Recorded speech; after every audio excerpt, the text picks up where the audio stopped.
गणपती बाप्पा मोरया. नमस्कार मित्रांनो, स्वागत आहे तुमचं सायन्स वाला दादा ह्या आपल्या युट्यूब चॅनलवरती. आपण आता बघणार आहोत science 2 life process in living organism reproduction वरती. हा चॅप्टर आहे, पार्ट 2 आहे याचा. आणि ह्या चॅप्टरचं बोर्ड एक्झामिनेशन साठी ऑलमोस्ट 7 मार्क्सचं वेटेज आहे. Chapter most IMP. या चॅप्टरमध्ये बोर्डाला कुठले क्वेश्चन येतील, प्रिव्हियस इयरचे कोणते क्वेश्चन्स आहेत, कोणते करून जायचे आहेत, हेच मी तुमच्याकडून रिव्हिजन करून घेणार आहेत. पुढच्या या व्हिडिओमध्ये तुम्हाला बघायला भेटणार आहेत one shot revision, most IMP revision जी तुम्हाला बघायला भेटणार आहे. या चॅप्टरचे ऑल प्रिव्हियस इयर क्वेश्चन एका वेल स्ट्रक्चर PDF फॉर्मॅटमध्ये तुम्हाला सायन्स वाला दादा ह्या टेलिग्राम चॅनलवरती बघायला भेटेल. त्याचबरोबर आता आपण बघणार आहोत ह्या चॅप्टरची सुरुवात करूया. चला, life process in living organism reproduction वरती. आता सगळ्यात महत्वाची गोष्ट रिप्रोडक्शन. रिप्रोडक्शन म्हणजे काय?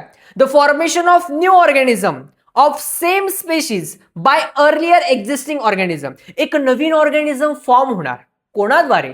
त्याच्यात सेम स्पेशीजच्या पहिल्या असलेल्या काही ऑर्गॅनिझमद्वारे. माणसापासून माणसंच तयार होणार, कुत्र्यांपासून कुत्रेच तयार होणार, बरोबर आहे का नाही? सेम स्पेशीजचे ऑर्गॅनिझम तयार होणार कोणापासून? त्याच्या प्री एक्झिस्टिंग ऑर्गॅनिझम पर्यंत पासून. त्याला म्हणायचं पोरांनो रिप्रोडक्शन. रिप्रोडक्शनची डेफिनेशन आहे, पाठ करून घ्या. The formation of new organism of same species by earlier existing organism is called as reproduction. Done. चलो, असेक्शुअल रिप्रोडक्शन आणि sexual reproduction. Important, most important question आहे. बघा, असेक्शुअल रिप्रोडक्शन मध्ये काय म्हणतं? प्रोसेस काय? No fusion of gamete. No fusion of gamete. मुळात gamete म्हणजे काय? गॅमेटचे दोन टाइप्स, मेल आणि फिमेल गॅमेट्स असतात. आता असेक्शुअल मध्ये काय म्हणतोय तो? गरज नाहीये की जे गॅमेट्स आहे यांचं फ्युजन होण्याची. सेक्शुअल रिप्रोडक्शन मध्ये गरज आहे बाबा, गॅमेटचं फ्युजन होण्याची गरज आहे. असेक्शुअल रिप्रोडक्शन मध्ये सिंगल पॅरेंट इन्व्हॉल्व असता, स्वतः, दुसऱ्यावर डिपेंडंट नाही. सेक्शुअल रिप्रोडक्शन मध्ये 2 पॅरेंट इन्व्हॉल्व. ऑब्वियस ना, स्वतः इम्पॉसिबल आहे, 2 मुलं लागणार याच्यासाठी. 2 पॅरेंट्स इन्व्हॉल्व म्हणून त्यांना म्हणतात biparental. Asexual reproduction occur by meiotic cell division.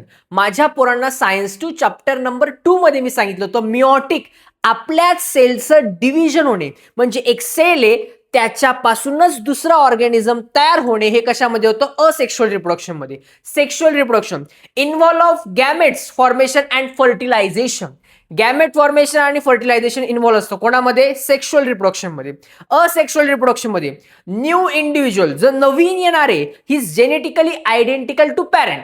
मला सांगा, एकच सेल त्याच्यापासूनच एक तयार होणार, म्हणजे त्याच्यासारखाच तयार होणार आहे की नाही? आता sexual reproduction new individual he genetically different from parent.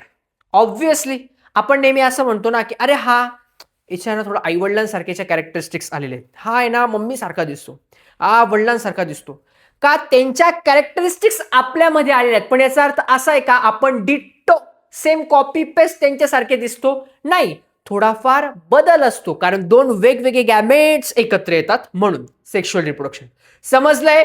चलो नेक्स्ट.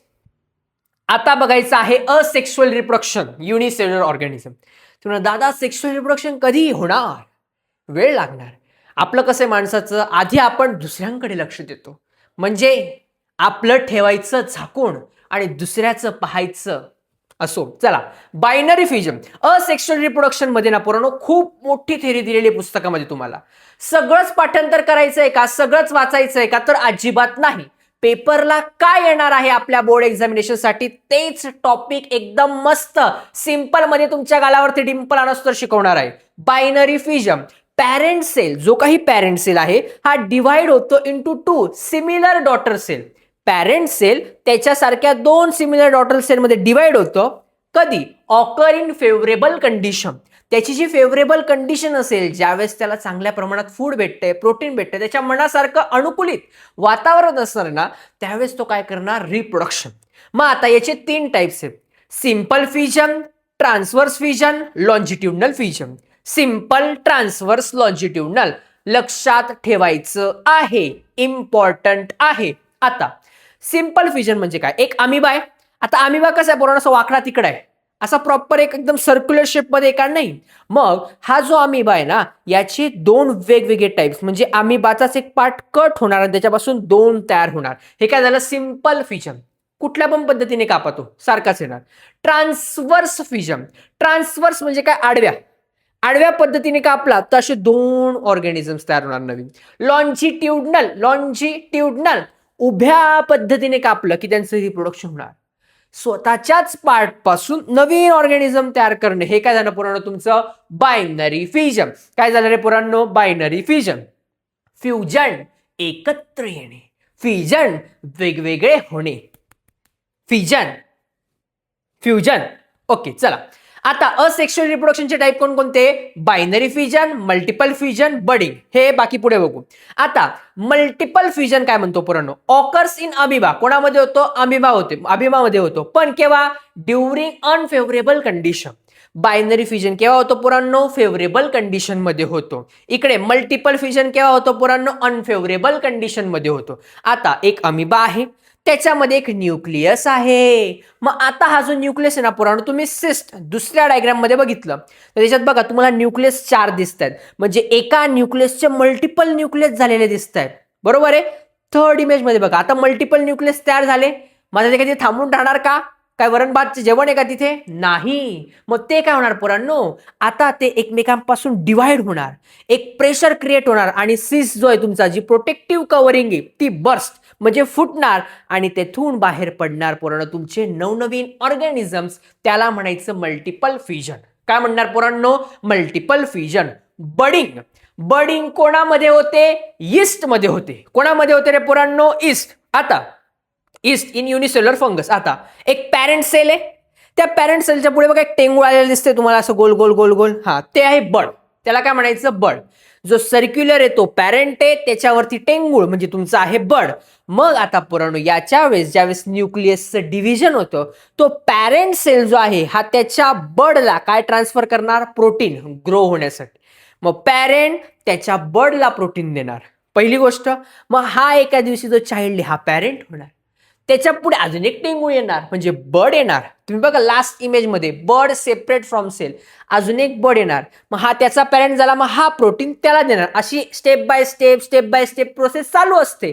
म्हणजे काय होतंय इथे, रिप्रोडक्शन होतंय. कोणामध्ये होतंय पुराणो, बडिंग मध्ये होतंय. कोणामध्ये, बडिंग. आता दादा याच्यामध्ये लक्षात काय ठेवायचंय आम्हाला, पूर्ण थेरी लक्षात ठेवायची का, अजिबात नाही, आतापर्यंत तर विचारली गेलेली नाहीये.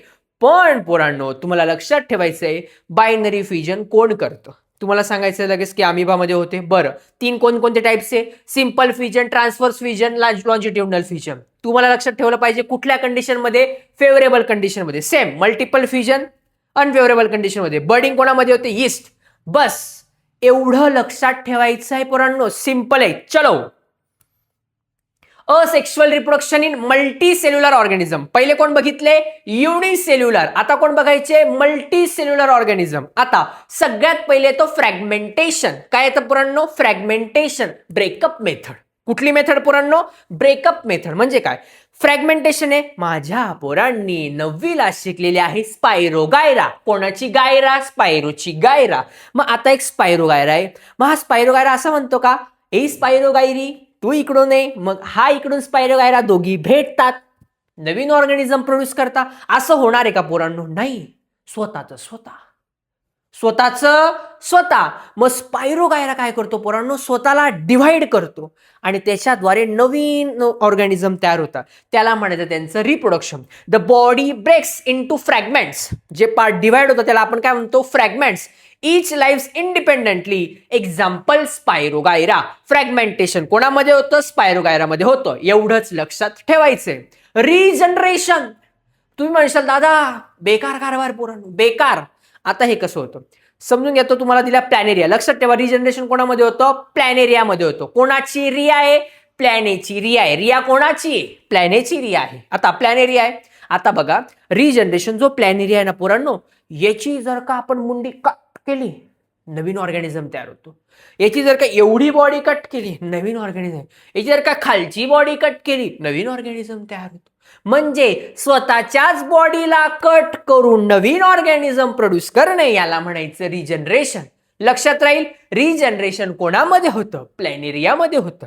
बडिंग काय आता पोरांनो? बडिंग तिकडे युनिसेल्युलर मध्ये आपण बघितली होती, बडिंग यीस्ट मध्ये होते. मल्टी सेल्युलर मध्ये बडिंग हायड्रा मध्ये होते. इम्पॉर्टंट. चला, budding regenerative cell from bud, parent supply nutrition. Same आहे जवळपास कन्सेप्ट. तो तुम्हाला दिसतोय असा बडिंग मध्ये तुम्हाला हायड्रा आहे. हा, त्याच्या आजूबाजूला एक बघा असा टोक उडला इकडे. हा, तो काय तुमचा आता तिकडे बर्ड झाला नवीन.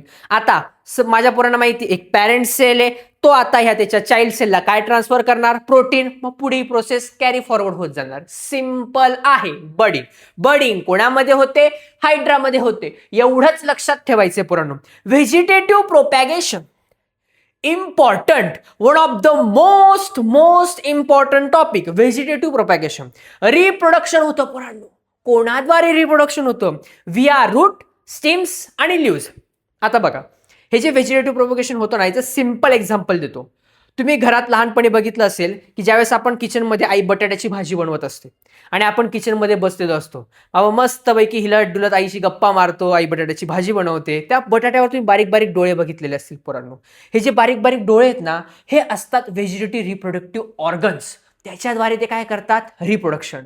आणि मी तुम्हाला खरं सांगू ना पोरांनो, की ज्यावेळेस तुम्ही लहानपणी असं किचनमध्ये आईच्या आजूबाजूला गप्पा मारतात, मस्ती करतात ना, त्या गोष्टी खरंच करत राहा. कारण एके दिवशी तुम्ही पण मोठे होणार आहे, शिक्षणासाठी आपल्या गावाबाहेर पडायला लागणार आहे. आणि त्यावेळेस आपल्या आईची एवढी आठवण येते ना, त्या किचनमध्ये आपल्या आईसोबत एक चांगला टाइम स्पेंड करा आणि मस्त एन्जॉय करा आईसोबत, आपल्या पप्पांसोबत असणारे थोडे दिवस आता तुमच्या लाईफमध्ये असणार आहे. नंतर तुम्हाला शिक्षणासाठी, एज्युकेशनसाठी, नोकरीसाठी आपलं गाव सोडून शहरात यावं लागणार आहे. असो, आता जो बटाटा आहे त्याच्यावरती बारीक बारीक डोळे म्हणजे काय पोरांनो? रिप्रोडक्टिव्ह ऑर्गन्स आहेत. काय पोरांनो? Reproductive organ. आपण काय करतो? बटाट्याला कापतो, त्याला खातो, पण पोरांनो त्या बारीक बारीक डोळ्यामधून तो रिप्रोडक्शन करतो. आता मला सांगा, तुम्हाला कोणी असं डिस्टर्ब केलं तर चालेल का रे? मग आपण त्याला काय करतो? डिस्टर्बच करतो की नाही? असो, चला. Spore formation. कोणाचं फॉर्मेशन आहे पोरांनो? स्पोरचं फॉर्मेशन. स्पोरेंजिया. आता वरती त्या स्पोर मध्ये गोलगोल दिसतंय. आता हा जो गोल आहे पोरांनो, हा आहे स्पोरेंजिया. जिया कोणाची आहे? स्पोरेंची आहे. मग हा स्पोरेंजिया आहे ना पोरांनो, एका टाइमला बर्स्ट होतो. बर्स्ट म्हणजे काय? फुटून जातो. त्याच्यात बारीक बारीक स्पोर्स म्हणजे दाणे आहेत. काय बारीक बारीक स्पोर्स म्हणजे दाणे, आणि ते काय बाहेर पडतात. कुठे पडतात पोरांनो? बाहेर. मग ऑब्व्हियसली ते छोटे छोटे दाणे बाहेर पडतात, त्याच्याद्वारे नवीन ऑर्गॅनिझम तयार होतो. सिंपल. हे झालं म्युकोर. काय झालं पोरांनो? म्युकर. सिंपल आहे. सिंपल मध्ये पोरांनो डिंपल आहे. Sexual reproduction in plants important. 10वी 2026च्या बोर्ड एक्झामसाठी इम्पॉर्टंट टॉपिक आहे. तुम्ही म्हणणार दादा सगळंच इम्पॉर्टंट आहे. अरे ऑब्व्हियसली पोरांनो, मी पहिलेच सांगितलं होतं, वन शॉट IMP रिव्हिजन. पेपरला येणार त्याच गोष्टी मी इथे शिकवणार आहे. चला, सेक्शुअल रिप्रोडक्शन इन प्लांट आहे ना, पोरं स्किप करतात, रट्टा मारतात. रट्टा मारायची गरज नाही पोरांनो. तेव्हा तुम्हाला रट्टा मारायची अजिबात गरज नाही पोरांनो. तुम्हाला जे मी आता तुम्हाला नीट समजून सांगणार आहे ना, बस सिंपल आहे. आता ऐका, सगळ्यात पहिले ना आपण याचे ॲक्सेसरी व्हॉल कोणते आणि नेसेसरी व्हॉल कोणते, ह्या फ्लॉवरचे 2 टाइप्स आहेत. आता कोणकोणते? आता बघा, जे कोरोला आणि कॅलेक्स तुम्हाला बॉटमला दिसतात ना पोरांनो, जे ग्रीन कलरमध्ये ते कॅलेक्स आहे. याच्यानंतर वरती जे तुम्हाला आपल्या पिंकिश रेडिश भागामध्ये दिसते तुमचा कोरोला आहे. हे आहे त्याचे ॲक्सेसरी व्हॉल. ॲक्सेसरी जे डिफाईन करता ब्युटिफुलनेस ऑफ फ्लॉवर. काय डिफाईन करणार आहे? ब्युटिफुलनेस ऑफ फ्लॉवर. आता जे तुमचे अँड्रोशियम आणि गायनोशियम आहे, हे नेसेसरी व्होर्ल आहेत. कोणते व्होर्ल आहेत? Necessary whorl. गरजेचे आहेत. दादा गरजेचे का आहेत? आता समजून घेऊ. व्होल समजले. Accessory, necessary. ॲक्सेसरी कोणकोणते? तुमचे कॅलेक्स आणि कोरोला. नेसेसरी कोणकोणते? तुमचे अँड्रोशियम आणि गायनोशियम.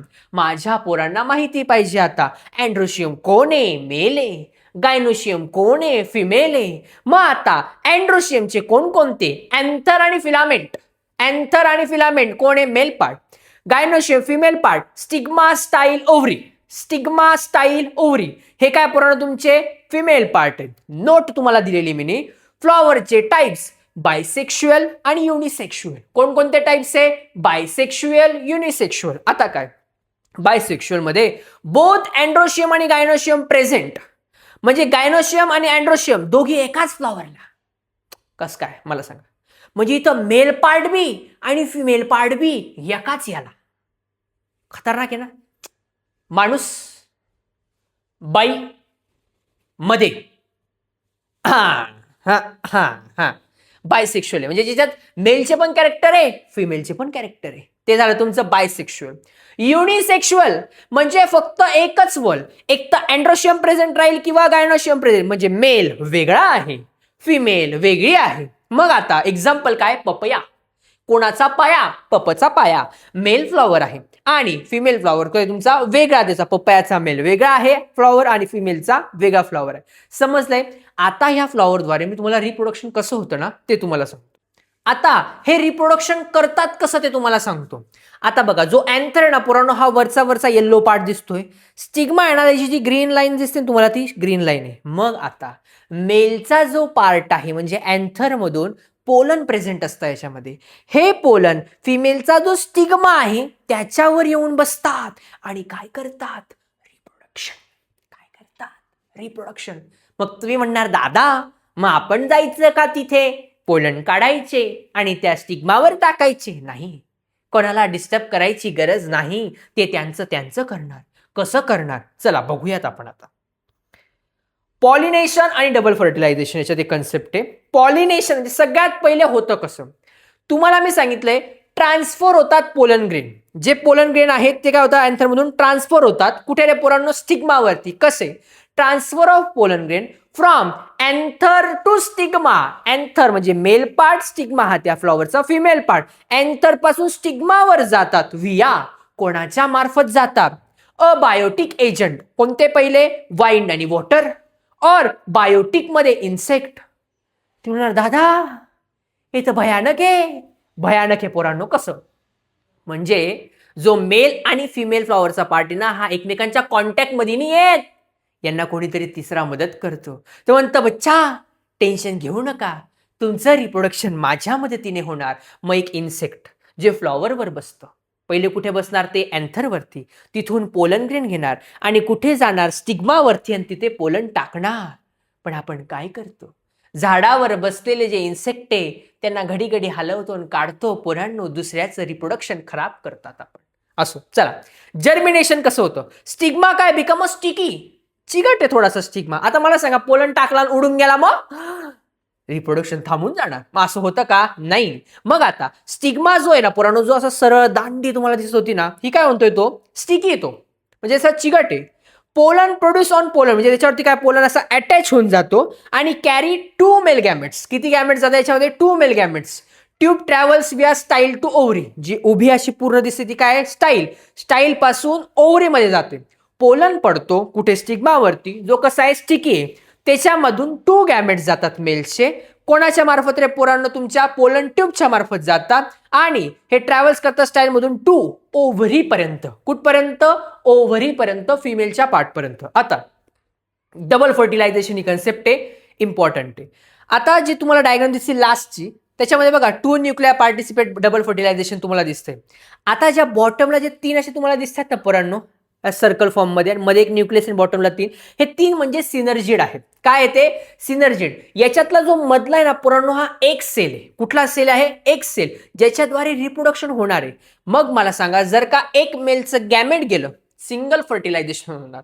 जर का 2 मेलचे गॅमेट गेले तर डबल फर्टिलायझेशन होणार. समजलं आहे, सिंपल आहे. चलो बच्चा, आता जिसका तुम्हें था इंतजार वो घड़ी आ गई. पोरांना ह्युमन मेल रिप्रोडक्टिव्ह सिस्टीम शिकायची असते. बऱ्याच वेळा अनेक ठिकाणी शाळेमध्ये, क्लासेसमध्ये टॉपिक स्किप केले जातात, चॅप्टर स्किप केला जातो किंवा तुम्हाला जसं हवंय तसं शिकवलं जात नाही. आता जर का मी हा टॉपिक शिकवला ना, तुम्ही काय म्हणणार, अर याला तर लय माहिती राव. जर मी थोडं नॉर्मल शिकवलं, दादाला तर काहीच नाही माहितीये. त्याच्यामुळे आता मी जे शिकवणार याच्यानंतर तुम्ही एवढं म्हणणार, असं असतं का हे, आम्ही तर वेगळंच बघितलं होतं. अशा गोष्टी होणार आहेत. चला, नॉलेज जे रिक्वायर आहे त्या प्रत्येक गोष्टी सांगणार आहे. लक्षात ठेवा, पुस्तकात दिलेलं आहे म्हणजे शिकण्यासाठी दिले ना, लाजायचं काय. पण टॉपिक शिकण्या अगोदर headphones, please where a headphones. आता ह्युमन मेल रिप्रोडक्टिव्ह सिस्टीम काय सांगते पोरांनो, खाली जे पेनिस दिसतं ना तुम्हाला, त्याच्या आजूबाजूला काय दिसतं तुम्हाला, टेस्टिस दिसतात. काय दिसतात पोरांनो, टेस्टिस. आता ह्या टेस्टिस मध्ये ना पोरांनो अनेक लॉब्युल्स असतात. काय असतात, लॉब्युल्स. आणि त्याच्यामध्ये 200 ते 300 सेमिनिफेरस टिब्युल्स असतात. काय असतात पोरांनो, सेमिनिफेरस टिब्युल्स. आणि त्याच्यामध्ये बाहेर पडतो आपला स्पर्म. तिथे स्पर्म काय होतो, तयार होत असतो. स्पर्म काय होतो पोरांनो, तयार होतो. कुठे, तुमच्या टेस्टिस मध्ये स्पर्म तयार होतो. मग आता तुम्ही मला दिलेले testis located in scrotum outside the body. टेस्टिसच्या बाजूला एक कव्हरिंग दिसते तुम्हाला, एक रेड याच्यात आणि एक ब्ल्यू याच्यामध्ये. ते आहे तुमचे स्कॉर्टम. ते टेस्टिसच्या बाजूचं आवरण आहे. त्याच्यामध्ये काय तयार होतं पोरांनो, स्पर्म तयार होतात. आता स्पर्म तयार झालेले पोरांनो कुठे तयार होतात, तुम्हाला सांगितलं टेस्टिस मध्ये तयार होता. इम्पॉर्टंट गोष्ट आहे बाबा रे ही. मग स्पर्म तयार झाले. मग आता तुम्हाला मी सांगणार आहे ह्युमन मेल रिप्रोडक्टिव्ह सिस्टीम मधून स्पर्म ट्रॅव्हल करण्यापासून ते लास्ट तुमचं टिल बेबी तयार होण्यापर्यंतचा प्रवास बघूया. आता स्पर्म तयार झालेले आहेत. आता या स्पर्मला लांबचा प्रवास करायचा आहे. प्रवास कसा आहे बाबा रे, लांबचा प्रवास आहे. मग लांबचा प्रवासात जर का जायचं असेल तर त्याला चांगलं प्रोटीन पाहिजे पोरांनो, ऑब्व्हियसली. कारण फिमेलचा जो व्हजायना असतो हा खूप ऍसिडिक असतो, जे तुम्हाला सांगणार आहे मी आता. मग त्याच्या विरुद्ध फाईट करायची आहे. मग फाईट करण्यासाठी याच्याकडे काय पाहिजे, प्रोटीन पाहिजे, शक्ती पाहिजे चांगली. मग आता हा जाताना काय काय करतो ते बघा. टेस्टिस आहे, टेस्टिस मध्ये स्पर्म तयार होता. माझ्या पोरांना एक गोष्ट समजली. आता बाहेर दिसते पोरांनो व्हॅस डिफरन्स. काय दिसतोय, व्हॅस डिफरन्स. याला व्हॅस इफ्रेन्शिया असं पण नाव दिलंय. मग ही नळी जी आहे ही गाडी धुवायची नळी का पोरांनो, नाही. या व्हॅस इफ्रेन्शिया मधून जे स्पर्म तयार झालेले आहेत ते ट्रॅव्हल करणार. काय करणार पोरांनो, स्पर्म ट्रॅव्हल करणार. मग आता हे ज्यावेळेस स्पर्म ट्रॅव्हल करतात पोरांनो, स्पर्म कधी भी ट्रॅव्हल करतात का, अजिबात नाही. कोऑप्युलेशन. माझ्या पोरांना एवढा तर अर्थ माहिती पाहिजे. कोऑप्युलेशन, मीटिंग ज्यावेळेस होते तेव्हा स्पर्म बाहेर निघणार आहे. आता ज्यावेळेस स्पर्म बाहेर निघाले म्हणजे कोऑप्युलेशनच्या वेळेस, त्याच व्हॅस डिफरन्स मधून ते बाहेर पडणार. मग बाहेर जाताना तुम्हाला आता ज्या वेगवेगळ्या ग्लँड दिसत आहेत, ग्लँड म्हटलंय मी तिथे seminal vesicle gland, prostate gland, Cowper's gland. तुम्ही म्हणणार दादा शिव्या बिव्या तर नाही, अजिबात नाही पोरांनो. हे ग्लँड म्हणजे एनर्जेटिक असं प्रोटीन, इम्पॉर्टंट गोष्ट ते देणार. मग स्पर्म आले व्हॅस डिफरन्स मधून. मग आता पहिले कोण भेटणार, सेमिनल व्हिसिकल. तो म्हणणार अरे स्पर्म बाबा प्रवास लांबचा आहे. प्रवास कसा आहे, लांबचा आहे, थोडेसे प्रोटीन घेऊन जा. मग तो सेमिनल व्हिसिकल कडून प्रोटीन घेणार. का घेणार पुढे तुम्हाला लक्षात येईल. पुढे येणार त्याला प्रोस्टेट ग्लँड भेटणार. प्रोस्टेट म्हणजे अरे प्रवास लांबचा आहे, प्रोटीन घेऊन जा. मग तो प्रोटीन देणार, पुढे ट्रॅव्हल होणार. पुढे भेटणार कॉपरस ग्लँड. कोणती ग्लँड भेटणार आहे, कॉपरस ग्लँड. मग कॉपरस ग्लँड काय म्हणणार, अरे स्पर्म प्रवास व्हेरी गुड, लांबचा आहे म्हणून प्रोटीन घेऊन जा. मग तो परत एकदा त्याच्याकडून प्रोटीन घेणार. आणि मग फायनली जो स्पर्म आहे या सगळ्यांचं प्रोटीन घेतल्यानंतर स्पर्म असा स्पर्म नाही राहत, मग तो सिमेन होऊन जातो. काय होऊन जातं, सिमेन. स्पर्म प्लस ग्लँडचं सिक्रेशन, स्पर्म आणि वेगवेगळ्या ग्लँडचं प्रोटीन यांचं मिळून काय जाणार, सिमेन. सिमेन म्हणजे व्हाईट मिल्की कलर याला येणार. कसा येणार, व्हाईट मिल्की कलर याला येतो. ॲबनॉर्मॅलिटीज स्पर्म ज्यावेळेस बाहेर पडतात, लो काउंट किंवा अनॉमलीज कॅन कॉज इनफर्टिलिटी. म्हणजे तुम्हाला माहिती आहे बरेच इश्यू होता, मेल रिप्रोडक्टिव्ह सिस्टीम जर का नीट वर्किंग नाही करत असेल. तो पहिला वाला दिसतोय ना दष्टपुष्ट स्पर्म म्हणजे चांगला स्पर्म. दुसरा दिसतोय ना गडबड आहे, दाल में कुछ काला आहे. तिसरं म्हणजे छोटूस आहे, काम होणार नाही याच्याने आपलं. आता प्रवास कसा आहे पोरांनो, लांबचा आहे. टोटल 6.5 मीटर डिस्टन्स ट्रॅव्हल करायचंय. ही शर्यत खूप मोठी आहे आणि या शर्यतीत आता जिंकायचं आहे स्पर्मला, असं मी नाही पुस्तक सांगतंय. मग आता हे स्पर्म कुठे जाणार आहे पोरांनो, फिमेल रिप्रोडक्टिव्ह सिस्टीम मध्ये. आता पुढे होणार काय, आता फिमेल रिप्रोडक्टिव्ह सिस्टीम. कोणती सिस्टीम आहे पोरांनो, फिमेल रिप्रोडक्टिव्ह सिस्टीम. स्पर्म तयार झालेले आहे, प्रवास लांबचा ट्रॅव्हल केलेला आहे. आता सगळ्यात पहिली फिमेल रिप्रोडक्टिव्ह सिस्टीम समजून घेऊया. जो लास्टचा बॉटमचा पार्ट दिसतोय पोरांनो हा आहे व्हजायना. जिथे सगळ्यात पहिले जो पेनिस, एक्सटर्नल जेनिटेलिया जो आपण ज्याला म्हणतो पेनिस, हा कुठे एंटर होतो, व्हजायनामध्ये एंटर होतो. व्हजायना पॅसेज फॉर बर्थ अँड कॉप्युलेशन. कॉप्युलेशन तुम्हाला सांगितलं मीटिंग, हा पॅसेज ऑफ बर्थ, जिथून बेबी बाहेर पडतो ती स्पेस आहे वजायना. आता ओव्हरीज तुम्हाला माहितीये, ओव्हरीज जिथे आपले जे एक्सेल आहे ते तयार होत असतात ह्या ओव्हरीज मध्ये, आणि ओव्हिडक्ट जिथे ते वाट बघतात. कसली वाट बघतात काय तुम्हाला मी सांगतो, आता लक्षात ठेवा. युटेरस, प्रणाम माते प्रणाम, ही ती जागा आहे पोरांनो जिथे सगळ्यात पहिले छान छोटूशा बेबी क्रिएट होतो. आता ज्यावेळेस स्पर्म आलेले वजायनामध्ये जाणार. आता वजायनामधून ज्यावेळेस ते ट्रॅव्हल करणारे नंबर ऑफ करोडो मध्ये जे स्पर्म येतात, लांबचं डिस्टन्स ट्रॅव्हल करून येतात, मग सगळेच्या सगळे मध्ये जातात का? अजिबात नाही. जो फिमेल्सचा जो काही वजाना युटेरसचा भाग आहे पोरांनो, हा प्रचंड ऍसिडिक आहे, खूप जास्त ऍसिडिक असतो. तो सगळ्यांना काही इझिली एंट्री नाही देत पोरांनो, की अरे या वेलकम वेलकम, नाही. तो पोरांनो तिथे तुम्हाला बाहेर काढायच्याच मार्गावर असतो. असं आता होतं. मग माझ्या पोरांना गोष्ट माहिती, दादा आपल्याकडे बी काही कमी गोष्ट नाहीये, प्रोटीन्स आहे. काय आपल्याकडे होते? प्रोटीन्स. जेवढे प्रोटीन, ज्या ग्लँडचे प्रोटीन आणलेले होते पोरांनो, प्रोस्टेट ग्लँड, कॉर्पस ग्लँड, जेवढ्या ग्लँडचे प्रोटीन आणलेत ना, ते सगळे आता कामात येणार. मग हे फाईट करणार. मग समजून घ्या हजारो आलेले, त्याच्यापैकी 400-500 युटेरस पर्यंत जाणार आणि बाकीचेच काही ओव्हिडक्ट पर्यंत प्रवास करणार. माझ्या पोरांना इथपर्यंत गोष्ट लक्षात आलेली. आता फिमेलची रिप्रोडक्टिव्ह सिस्टीम मध्ये ज्या ओव्हरीज आहे तिथे एक्सेल तयार होतात. काय तयार होतात? एक्सेल तयार होतात आणि ते ओव्हिडक्ट मध्ये येऊन बसतात. आणि ओव्हिडक्ट मध्ये येऊन बसल्यानंतर प्रत्येक महिन्याची सायकल चालू असते, जिला मेन्स्ट्रुअल सायकल आपण म्हणतो, जी मी तुम्हाला पुढे शिकवणार आहे. मग हे जे एक्सेल आहे हे ओव्हिडक्ट मध्ये येऊन वाट बघत असतात की आएंगे मेरे करण अर्जुन आएंगे, असं ते म्हणत असतात. म्हणजे कोणाची? ते स्पर्मची वाट बघत असतात ओव्हिडक्ट मध्ये. मग आता स्पर्म इथून आलेला आहे आणि ओव्हिडक्ट वरती बसतो. मग आता हा जो ओव्हिडक्ट सर्क्युलर फॉर्म मध्ये आहे ना, याच्यात काही कमी प्रमाणात, जेवढे हजार आले त्याच्यापैकी कमी प्रमाणात ते तरी पण स्पर्म बसतात सगळेच्या सगळे आजूबाजूला त्याच्यामध्ये एंटर करण्यासाठी. त्याच्यात पण पोरांनो सगळेच नाही जात, एक. एवढा मोठा लांबचा प्रवास केल्यानंतर एकच झोन जो आहे तो फर्टिलाइज होतो. हा डिपेंड करतं काही कंडिशन मध्ये 2 वगैरे मल्टिपल होतात, पण बेसिकली 1 कॉमनली हा जातोच जातो. आणि मग हा 1 स्पर्म मध्ये गेल्यानंतर फर्टिलायझेशन झाल्यानंतर फायनली शर्यत जिंकली स्पर्मने. समजले पोरांनो? आता जनरली एव्हरी मंथ 1 ओवम, एक ओवम रिलीज होतं इनटू द ॲबडॉर्मल कॅव्हिटी, म्हणजे आपल्या ओव्हरीज मधून. आता अल्टरनेटिव्हली फॉर इच ओव्हरी, म्हणजे आता पोरांनो ही जी सायकल ना कंटिन्यू चालत असते. हे जे तुम्हाला मी सांगितलं ना ओव्हरीज मधून ओव्हिडक्ट मध्ये येतं, हे काय येतं, काय होणार आहे, ह्या गोष्टी मी तुम्हाला मेन्स्ट्रुअल सायकल मध्ये सांगणार आहे. आता तुम्हाला इथपर्यंत गोष्टी समजल्यात पोरांनो? स्पर्म कसे तयार होता, आले कुठून, एंटर कसे झाले आणि फर्टिलाइज कसे झाले. पुढे गॅमेट फॉर्मेशन आणि सेक्स डिटर्मिनेशन. माझ्या पोरांना एक गोष्ट समजली आता की सगळ्या गोष्टी तयार कशा झाल्या. आता जे येणारं बेबी आहे हे मुलगा होणार की मुलगी होणार ते आपल्याला बघायचंय.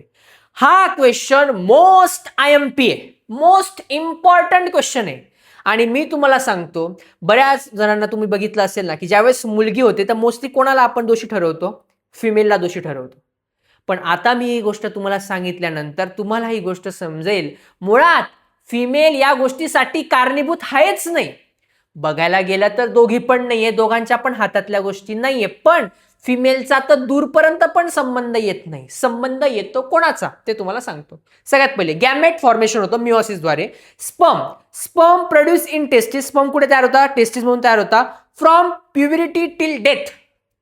वयाच्या एका सर्टन टप्प्यानंतर 12, 13, 14 आपण प्युबरिटी, आपण मोठे झालेलो असतो, तिथून तर डेथ पर्यंत मरस तर स्पर्म oocytes ह्या ऍट बर्थ मध्ये ज्यावेळेस जन्माला मुलगी येते ना पोरांनो, त्याच्यानंतर 2 to 4 मिलियन इमॅच्युअर oocytes असतात. विचार करा, जन्माला आल्यापासूनच 2 ते 4 मिलियन म्हणतोय मी, मिलियन एवढे इमॅच्युअर oocytes असतात. पण मॅच्युरिटी ज्यावेळेस त्यांना येते, म्हणजे आपण म्हणू शकतो मॅच्युरेशन फेज हा ऑलमोस्ट 12 to 14 या आसपास असतो मुलींचा जो मॅच्युरेशन एज आहे. त्याच्याद्वारे प्युबरिटी हिट होते आणि तिथून म्हणजे 14-15 वर्षापासून 12-13 वर्षापासून ते 45 ते 50 पर्यंत मेन्स्ट्रुअल सायकल ही चालू असते. म्हणजे तोचपर्यंत जी फिमेल आहे ही रिप्रोडक्शन करण्यासाठी योग्य असते.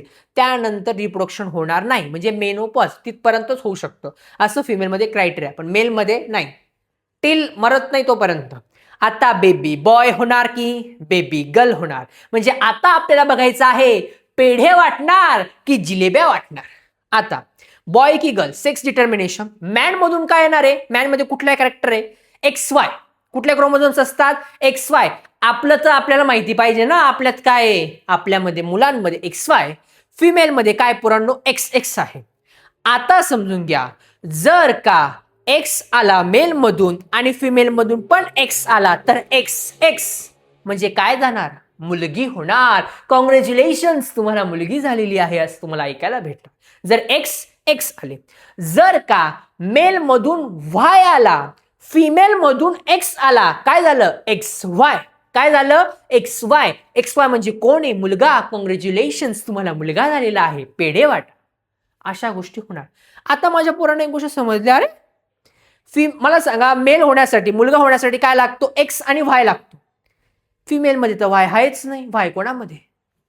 मेल मध्ये. म्हणजे इनडायरेक्टली कोण दोषी? दोषी तर कोणीच नाही. आपण कसं वेचून काढतो का, हा हा एक्सचा स्पर्म आहे, हा व्हायचा स्पर्म आहे, घ्या आणि चला, असं होतं का पोरांनो? नाही. ही इनडायरेक्टली त्या पोझिशनला जे गोष्टी होणार त्या गोष्टी होण्याची प्रोसेस आहे, नॅचरल प्रोसेस आहे एकदम. असो, the sperm determine the sex of child. जे स्पर्म आहे हे डिटरमाइन करता की चाइल्ड म्हणजे कोणता येणार आहे, मेल की फिमेल. असं होप सो तुम्हाला ह्याही गोष्टी समजल्या असतील. आणि फायनली बाळ हे आपलं रेडी झालेलं आहे. आता माझ्या पोरांना यानंतर काय होतं हे मी तुम्हाला सांगतो. फर्टिलायझेशन आणि डेव्हलपमेंट. फर्टिलायझेशन म्हणजे काय?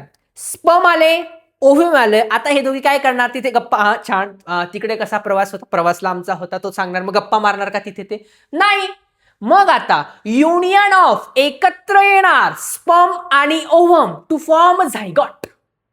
स्पर्म आणि ओव्हम एकत्र येणार काय फॉर्म करण्यासाठी? झायगॉट फॉर्म करण्यासाठी. Occur internally in oviduct. आणि ही प्रोसेस कुठे होते? ओव्हिडक्ट मध्ये होते. समजलंय पोरांनो? स्पर्म आणि ओव्हम एकत्र येऊन झायगॉट तयार करतात. Occurs internally in oviduct. याला म्हणायचं फर्टिलायझेशन. आता पोरांनो, मेन्स्ट्रल सायकल. आता ही गोष्ट जी मी तुम्हाला सांगायला चाललेलो आहे, ही नॉट जोकिंग गोष्ट आहे, नॉट मजाक कुठल्या गोष्टीची होणार आहे. ही गोष्ट खरंच खूप सिरियसली आहे. प्रत्येक मुलाला पण ह्या गोष्टीची माहिती असणं खूप इम्पॉर्टंट आहे. ज्यावेळेस मी ही गोष्ट तुम्हाला आता शिकवणार, जेव्हा टॉपिक ज्यावेळेस शिकवणार ना, आय होप सो तुमचा मुलींच्या प्रतीचा जो आदर आहे पोरांनो, हा ह्या लेवलवरून नेक्स्ट लेवलला जाणार आहे आता. कारण हा जो मेन्स्ट्रल सायकलचा त्रास आहे, ही फिमेल वयाच्या 14व्या ते 12व्या वर्षापासून ते टिल 45-50 एज पर्यंत जो सहन करते ना, हा इमॅजिनेशनच्या पलीकडचा त्रास आहे. बघूयात. मेन्स्ट्रल सायकल ही फिमेलमध्ये एक रिपिटेटिव्ह होणारी प्रोसेस आहे पोरांनो. मेन्स्ट्रल सायकल ही फिमेलमध्ये रिपिटेटिव्ह होणारी प्रोसेस आहे. 28 डेची एक सायकल असते. 28 डेची काय म्हणजे प्रत्येक 28 दिवसानंतर, म्हणजे प्रत्येक महिन्यानंतर मेन्स्ट्रल सायकलचा फेज येतो. आता फिमेलची जी मेन्स्ट्रल सायकल आहे याच्यामध्ये कुठल्या कुठल्या गोष्टी इन्व्हॉल्व्ह असतात, म्हणजे हार्मोन्स. एक आहे FSH, follicle stimulating hormone. LH, luteinising hormone. एक तिसरं इस्ट्रोजन आणि चौथं progesterone. Follicle stimulating hormone, luteinising hormone, oestrogen, progesterone. बोर्डाला विचारला गेला होता हा प्रश्न. परत एकदा सांगतोय, इम्पॉर्टंट टॉपिक बद्दल बघतोय पोरांनो आपण आता, की कुठल्या कुठल्या ज्या हार्मोन्स हे फिमेल मेन्स्ट्रल सायकल मध्ये इन्व्हॉल्व असतात. Follicle stimulating hormone, luteinising hormone, oestrogen, progesterone. समजलंय माझ्या पोरांना? आता होतं काय पोरांनो? बघा, एक 28 दिवसाची सायकल असते जी प्रत्येक फिमेल बॉडीमध्ये असते. मग आता याच्यात होणार काय पोरांनो? आपण पकडला एक 14th डे, 14व्या दिवसापर्यंत माझ्या पोरांना एक गोष्ट समजली आहे की ओव्हरी तयार होता ओव्हम मध्ये. त्यानंतर त्या ओव्हिडक्ट मध्ये येतात आणि ते काय म्हणतात की स्पर्मची वाट बघतात ते. मग आता ज्यावेळेस हे स्पर्मची वाट बघतात, म्हणजे इनडायरेक्टली फिमेलच्या जे काही बॉडी पार्ट आहेत, आपला जो पोटाचा भाग, याच्यामध्ये जे काही तुमचे युटेरस आहे तो प्लॅनिंग करतो की स्पर्म येणार आहे, फर्टिलायझेशन होणार आहे, म्हणजे बेबी फॉर्म होणार आहे. मग तो काय करतो पोरांनो? ओव्हिडक्ट मध्ये ना पोरांनो स्किनच्या लेयर्स तयार करतो वेगवेगळ्या. का? जे काही बेबी, जे बाळ फॉर्म होणार आहे ना, त्यांना प्रोटेक्ट करण्यासाठी अशा बऱ्याच स्किनच्या लेअर पोटामध्ये तयार होतात इंटरनली. कारण का? फुल प्रिपरेशन झालेलं असतं बाळ येणार आहे असं. पण असं पॉसिबल आहे का प्रत्येक वेळी स्पर्म येणार आहे, म्हणजे प्रत्येक महिन्यामध्ये? नॉट पॉसिबल पोरांनो. मग आता ज्यावेळेस 14वा दिवस येतो, म्हणजे समजून घ्या आता 14 डे आपण पकडला, मग हा जो तुमचा 10, 12, 13 जे ज्याच्या 14व्याच्या अगोदरचे 3-4 दिवस हा वाट बघतो किंवा स्पर्म येणार आहे. पण स्पर्म जर का नाही आले तर 14th डेच्या दिवशी या स्किनचं रप्चर होतं. रप्चर म्हणजे पोरांनो पूर्ण जी इंटरनल स्किन आहे हिचं ब्रेकडाऊन होतं. विचार करा पोरांनो, पोरांना जर का हाताला टाचन पिन काढली, रक्त निघालं ना तरी आपल्याला त्रास होतो. विचार करा ज्यावेळेस युटेरसची स्किन ही पूर्ण रप्चर होत असेल त्यावेळेस किती भयंकर प्रमाणातला त्रास होत असेल फिमेलला. इमॅजिनेशनच्या पलीकडची ही गोष्ट आहे. आणि मग त्यामधून ब्लिडिंग बाहेर पडतं. ही गोष्ट चांगली आहे कारण ऑब्व्हियसली ते जे मटेरियल आपल्या शरीरात तयार होते हे चांगलं नाही ना शरीरासाठी. ते जितकं बाहेर पडेल तेवढी गोष्ट चांगली आहे, हे माझ्या पोरांना कळालं. आता पुढे मेन्स्ट्रल सायकल जी पोरांनो आता 14व्या दिवशी झालाय. मेन्स्ट्रल सायकल म्हणजे जी संपली. आता सगळ्यात पहिले ज्यावेळेस बेबी म्हणजे येणारे वाढ बघणारे तेव्हा तयार झालेला असतो फिमेल बॉडीमध्ये कॉर्पस ल्युटेम. काय तयार झाला असतो? Corpus Latham. आता ज्यावेळेस त्याला समजतं की अरे स्पर्म तर आले नाहीये, मग तो परत कन्वर्ट होतो कॉर्पस अल्बिकन्स मध्ये. कशामध्ये ट्रान्सफर होतो? कॉर्पस अल्बिकन्स मध्ये. परत एकदा बेबीचं ज्यावेळेस फॉर्म होण्याची वाट बघणार, परत तो कॉर्पस ल्युटम होणार, परत जर नाही आला तर कॉर्पस अल्बिकन होणार. इम्पॉर्टंट 2 वर्ड लक्षात ठेवा, कॉर्पस ल्युटम, कॉर्पस अल्बिकम. सॉरी, जेव्हा पोरांनो बेबीचे वाट बघणार त्यावेळेस काय? कॉर्पस ल्युटम. ज्यावेळेस परत एकदा नवीन फेज म्हणजे बेबी फॉर्म झाला नाही तो परत कोण होणार? Corpus albicans. समजलंय माझ्या पोरांना? आता 14 डेला ही जी सायकल आहे ऑलमोस्ट 5, 6, 7 डेज पर्यंत ही सायकल चालते. 4, 5 डेज किंवा 7 डेज पर्यंत ही सायकल चालते. आता ही सायकल ज्यावेळेस पोरांनो पूर्णपणे थांबते म्हणजे पूर्ण ज्यावेळेस ती ब्लिडिंग होत असते ना, हे ब्लिडिंग झाल्यानंतरची गोष्ट तुम्हाला सांगतो, नवीन परत एकदा म्हणजे बॉडीची पूर्ण हिलिंग तयार व्हायला म्हणजे नवीन सुरुवात तयार होते. परत एकदा पुढचे 4-5 दिवस गेल्यानंतर म्हणजे पूर्ण वाऊंड हिलिंग झाल्यानंतर परत एकदा हे जे एक्सेल हे परत तयार होतात की अरे आता परत एकदा सायकल तयार होणार आहे. कदाचित परत एकदा स्पर्म येणार आहे, परत ते तयार होणार, परत ते ओव्हम मध्ये बसणार आणि परत एकदा पुढच्या 28 दिवसानंतर एक सायकल म्हणजे ओव्हम जे आहे पोरांनो हे बाहेर पडायला सुरुवात होते. विचार करा प्रत्येक महिन्यात ही गोष्ट रिपीटेटिव्ह चालतच असते. आणि त्यासाठी एक स्पेशल शायरी मी तुम्हाला सांगणार आहे आता कि ये 7 दिन में 7 तोहफों के साथ आऊंगा, आप क्या हो मेरे लिए ये हर पल बताऊंगा, और जब थामूंगा हाथ तुम्हारा तो ये 7 दिन के लिए नहीं 7 जन्मों तक साथ निभाऊंगा. असो तर ही जी प्रोसेस आहे पोरांनो ही खरंच खूप डेंजरस आहे. ज्यावेळेस तो एंडोमेट्रियमचा जो वॉल आहे हा फाटतो ना पोरांनो, इट्स टू डेंजरस. असो चला, हार्मोन्स कोणकोणते रिलीज होते हे माझ्या पोरांना लक्षात आलेलं आहे. आता मला प्रश्न पोरं विचारतात, ऍक्च्युली अभ्यासाच्या थोडंसं पलीकडे जाते, दादा सेफ पिरियड कोणता असतो? पुस्तकात मेन्शन जे तुम्हाला सांगतो. आता ज्यावेळेस ते एक फर्टिलाइज म्हणजे ज्यावेळेस ओव्हम जाणार आहे बाहेर पडणार आहे ना 14व्या दिवशी, त्याच्या अगोदरचे 3-4 दिवस जे आहेत हे डेंजरस आहे कारण इथे काय तो वाट बघतोय म्हणजे तयार झालेला आहे. पण त्याच्या अगोदर म्हणजे 1 तारखेपासून ते 10 म्हणजे जवळ तो तयार होतोय ना पोरांनो, सेफ पिरियड आहे. सेफ पिरियड म्हणजे काय? आता हा 10वीला काही कामाचं नाही आपल्या हे. त्यानंतर पुढचे जे ओव्ह्युलेशन झाल्यानंतरचे पुढचे काही 4-5 दिवस आहे. 14ला समजून घ्या मेन्स्ट्रुअल सायकल आलेली, 14, 15, 16, 17, 18 पण आपण पकडू. मग 20-19 नंतरचा जो काळ आहे सेफ पिरियड. विचारलं जाऊ शकतं म्हणून सांगायचं माझं काम आहे. आता reproductive health, menopause and age, ही इम्पॉर्टंट गोष्ट आहे. मेनोपॉज डेफिनेशन काय? Stoppage of function of female reproductive system. Female reproductive system ही स्टॉप होते एका सर्टन एज नंतर. केव्हा? अप्रॉक्सिमेटली 45 to 50 इयर्स नंतर. कॉज कार्य पोरांनो हार्मोन बिकम इरेग्युलर होता आणि स्टॉप. इरेग्युलरिटी येते मेन्स्ट्रुअल सायकलमध्ये. मोस्टली काय होतं पोरांनो, चांगल्या पद्धतीची झोप नाही झाली, चांगल्या क्वालिटीचं फूड नाही भेटलं तर याच्यात इरेग्युलरिटीज पण येतात. हा बरं, हा पण प्रश्न विचार, दादा प्रत्येक महिन्यात 14 तारीख फिक्स आहे का? नाही पोरांनो, बदलत असते. हे तुम्हाला हळूहळू गोष्टी समजणार. पुढे जेवढे तुम्ही मोठे होणार सगळ्या गोष्टी शेअर करा. मी तेच सांगतो, जेवढे एकमेकांमध्ये आपण गोष्टी शेअर करतो ना जास्त गोष्टी समजायला लागतात. Age and genetic health. Oocytes are old. Oocytes काय होत जातात? ओल्ड होत जातात ॲज वुमेन. जेव्हा वुमेन 40 to 45 एज पर्यंत येते. Meiotic division ability diminish with age. जी मिओटिक डिव्हिजनची जी ॲबिलिटी म्हणजे सेलची डिव्हिजनची जी ॲबिलिटी नाही कमी होत जाते. म्हणून याच्यानंतर इव्हन जरी बेबी करायचा ट्राय केला म्हणजे रिप्रोडक्शनचा ट्राय केला तर बेबी चांगलाच होईल, छान होईल. म्हणजे नॅचरल पद्धतीने, याची गॅरंटी कमी, त्याला काही ना काही त्रास असू शकतो, आजार असू शकतो, ॲबनॉर्मॅलिटीज असू शकता, याचा अर्थ असा होतो.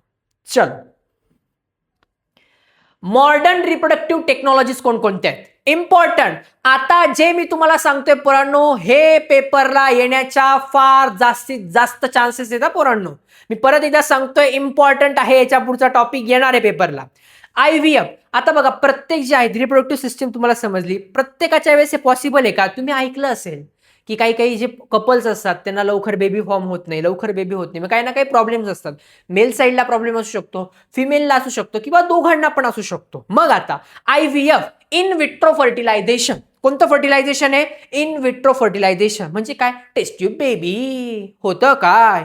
Fertilisation in test tube. Fertilisation कुठं केलं जातं? टेस्ट ट्यूब मध्ये, आणि एम्ब्रिओ हा नंतर इम्प्लांट केला जातो फिमेलमध्ये. म्हणजे मेलचेच जे काही XY क्रोमोझोम आहे आणि फिमेलचे जे काही, परत एकदा, मेलचे जे काही XY क्रोमोझोम आहे आणि फिमेलचे जे काही XX क्रोमोझोम आहे, यांचं फर्टिलायझेशन बाहेर होईल, पण इम्प्लांट त्याच वुमनमध्ये केलं आहे. म्हणजे असं नाही दुसरंच कोणाचा तरी विषय होणार इथे, नाही, आपलंच आहे. सरोगसी. मूव्हीज मध्ये बघितलं असेल तुम्ही, जुन्या काळातल्या, जुन्या नाही, नवीन नवीन पण, embryo implanted in surrogate mother. याच्यात काय होणार आहे? आता एक मेल आहे आणि एक फिमेल आहे, कपल आहे, दोघे ऑब्व्हियसली कपलच असणार. हा, आता यांना बाळ होत नाही पोरांनो, फिमेलमध्ये काही ना काही इश्यूज आहेत. मग हे काय करणार? मेलचे जे काही कॅरेक्टर आहेत ना, XY क्रोमोझोम, हे बाहेर काढणार आणि ते इम्प्लांट करून देणार कुठल्या दुसऱ्या तरी फिमेलमध्ये. इथे एकमेकांच्या कॉन्टॅक्टमध्ये नाही आहेत ते दोघी जण, अजिबात नाही. फक्त त्याचे जे कॅरेक्टर आहे त्या फिमेलच्या बॉडीमध्ये एंटर टाकलेल्या जातात, आणि मग त्याच्यावरती सरोगेसी, म्हणजे ती काय पोरांनो, त्या बाळाला लहानाचं मोठं करणार आणि ती परत त्यांना देऊन टाकणार, अशी गोष्ट असते. Sperm bank. जशी की ब्लड बँक, तशी की स्पर्म बँक. डोनेशन करणं इम्पॉर्टंट आहे. स्पर्म बँक आहे. Semen collected from tested donor. Semen जे आहे ना, हे कलेक्ट केलं जातं, जो काय, जसं ब्लड डोनेट करतो ना आपण ब्लड बँकमध्ये, तसं जे स्पर्म आहे, जे सिमेन आहे, हे पण डोनेट करतात. Use for couple with mail infertility. जर मेललाच काहीतरी इश्यू असेल, मग ते काय करणार? एखाद्या दुसऱ्या कोणाचं जरी मेलचं जे काही स्पर्म आहे किंवा सिमेन आहे, हे एकत्र करणार आणि फिमेलच्या शरीरामध्ये एंटर करून त्याच्याद्वारे रिप्रोडक्शन, म्हणजे बेबीचं फॉर्मेशन होणार. सॉरी. आता इम्प्लांट केल्यानंतर गरजेचं नाहीये की हा जो मेल आहे आणि जी फिमेल हे एकमेकांना ओळखलंच पाहिजे, अजिबात नाही. याची जी मेलची आयडेंटिटी ना पुराणो ही सिक्युअर ठेवली जाते, सांगितली जात नाही, त्यामुळे नो टेन्शन. आता टाइप्स ऑफ ट्विन्स. ट्विन्सचे 2 टाइप्स आहे. आता माझ्या पोरांना समजलं की दादा स्पर्म एक गेले. पोरांना बरेच प्रश्न पडले असे, दादा 2 स्पर्म गेले तर काय होईल, 1 स्पर्म गेले तर काय होईल? ते गोष्टी तुम्हाला मी आता सांगतो. मोनोझायगॉटिक, झायगॉटिक रे, झायगॉटिक, मोनोझायगॉटिक. आयडेंटिकल, एकदम डिट्टो, एकमेकांसारखे चिपका चिपकी कार्यक्रम, एकमेकांना चिपकलेले वगैरे व्हॉटेवर ज्या गोष्टी असतात, याला मारलं तर त्याला लागणार वगैरे, हे जे बाकीच्या गोष्टी आहेत ना मोनोझायगॉटिक ट्विन्स मध्ये. आता झायगॉट तयार होतो म्हणजे फर्टिलायझेशन झाल्यानंतर. आता इथे जर का एकच स्पर्म गेला, एंटर मारला, आणि त्याचे जे पार्ट्स आहे, डिव्हिजन, सेल डिव्हिजन होताना वेगवेगळे झाले, पण एकाच एम्ब्रिओ मध्ये जर का दोघी फॉर्म झाले, बेबी जर तुम्हाला फॉर्म दिसत असतील, तर ते एकमेकांना डिट्टो सारखे असतात. सिंगल एम्ब्रिओ हा स्प्लिट होतो विथिन 80 डेज. जो एम्ब्रिओ हा किती दिवसानंतर? 8 दिवसानंतर साधारणपणे स्प्लिट होतो, आणि त्याच्यामधले जे बेबी आहे हे जेनेटिकली आयडेंटिकल, डिट्टो एकमेकांसारखे दिसतात पोरांनो. डायझायगॉटिक मध्ये याच्यामध्ये झायगॉटच 2 तयार होणार आहे पोरांनो. आता झायगॉट किती तयार होणार? 2 झायगॉट, वेगवेगळे स्पर्म, 2 वेगवेगळे झायगॉट. ऑब्व्हियसली एम्ब्रिओ पण तिकडे फॉर्म झाल्यानंतर बेबी जे एकमेकांच्या वेगवेगळे, काही ज्याच्यात साम्य जास्त फार असणार नाही. मोस्टली डायझायगॉटिक ट्विन्स जे असतात हे येण्याचे जास्त चान्सेस असतात ॲज कम्पेअर टू मोनोझायगॉटिक. इट्स खूप रेअर केस. डायझायगॉटिक हो ठीक आहे, येऊ शकतात असं. 2 सेपरेट फर्टिलायझेशन, 2 वेगवेगळ्या प्रकारचं फर्टिलायझेशन होतं. याच्यामध्ये जेनेटिकली डिफरंट, एकमेकांपेक्षा बिलकुल वेगळे दिसतात, ते अजिबात सारखे नाही. म्हणजे याला टपली मारी तर त्याला लागणार, अशातला कारभार इकडे होत नाही. आय होप सो तुम्हाला हा चॅप्टर आता पूर्णपणे समजला असेल. आता तुम्हाला काय करायचं आहे, टेलिग्राम चॅनलवरती जी काही PYQ क्वेश्चनची बँक दिली ना, पूर्ण क्वेश्चन बँक, त्याचा फक्त अभ्यास करा पेपरला, त्याच्यामध्ये जास्तीत जास्त क्वेश्चन्स येणार आहेत. एक दुसरी गोष्ट, आता जे शिकवलंय ना याच्या hand written notes 1 page 1 notes तुम्हाला दिलेली आहे. जी गणी गँग आहे, जे तुमचे असे काही मित्र असेल ज्यांना अभ्यास नाही करायचा डायरेक्ट, राम राम जपनावाला कार्यक्रम करायचा आहे, सबका पेपर अपना म्हणायचंय. चिठ्ठ्या एका पेजवरती सगळं दिलंय. हां असो, मी काय बोलत नाही, तुम्हाला ते करायचं ते करा. पण आता तुम्हाला याचे जे काही क्वेश्चन्स असतील, काही क्युरीज असतील पोरांनो, तर तुम्ही सायन्सवाला दादाच्या इंस्टाग्राम चॅनलवरती DM करा किंवा युट्यूब चॅनलच्या डिस्क्रिप्शनमध्ये तुम्हाला कुठे पण काही क्वेश्चन्स असतील ते विचारा, पण डाऊट क्लिअर करा. पण बाबा रे, पेपरला चांगले मार्क्स घेऊन या. वेन सायन्सवाला दादा is here, then why to fear. भेटूयात पुढच्या व्हिडिओमध्ये.